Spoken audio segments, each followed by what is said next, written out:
ACC బంద్ నేపథ్యంలో శ్రీధర్ బాబు మాట్లాడుతున్నారు, live లో చూద్దాం. నడుస్తా ఉన్న తరుణంలో ఎట్టి పరిస్థితుల్లో పేదవాడికి 2 పూటలు మరి pani pilau by pani pilau ఎండ ఎక్కువ ఉంది కదా. ఓ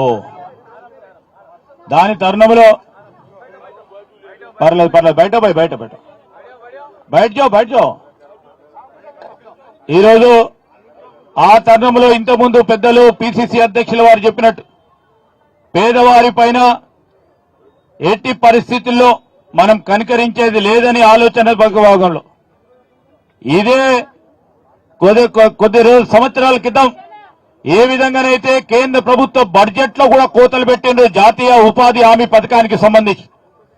తదుపరి మహాత్మా గాంధీ లాంటి ఆ మహాత్ముని పేరును తొలగిస్తే రాబోయే కాలంలో మొత్తం ఈ జాతీయ ఉపాధి హామీ పథకాన్ని మొత్తం ఎత్తివేయాలనే ప్రయత్నంలో ఒక ఆలోచనతో ఒక దురాలోచనతో ముందుకు పోతున్న తరుణంలో గ్రామీణ ప్రాంతంలో ఉంటున్న మా రైతు సోదరులు, రైతు కుటుంబాలు, రైతు కూలీలకు సంబంధించి లేకుంటే ఆ పేదవారు కూడా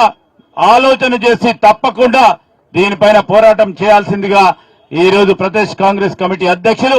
మన అఖిల భారత కాంగ్రెస్ కమిటీ అధ్యక్షులు మల్లికార్జున్ ఖర్గే గారి నేతృత్వంలో ప్రతి జిల్లాలో ప్రతి రాష్ట్రంలో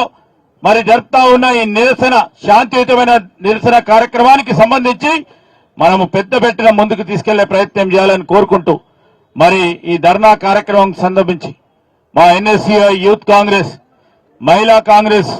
మరి దళిత కాంగ్రెస్, అదేవిధంగా ఓబీసీ సెల్ కు సంబంధించి, ఎస్టీ సెల్ కు సంబంధించి వీరందరూ కూడా ప్రతి గ్రామానికి మనం వెళ్లి ఏ విధమైన కుట్ర జరుగుతా ఉంది, జాతీయ ఉపాధి హామీ పథకాన్ని తీసేసే కుట్ర జరుగుతుందని ప్రజలకు తెలియజేసే కార్యక్రమాన్ని చేపట్టాలని మీ అందరినీ కోరుకుంటూ సెలవు తీసుకుంటాను. జై హింద్, జై కాంగ్రెస్.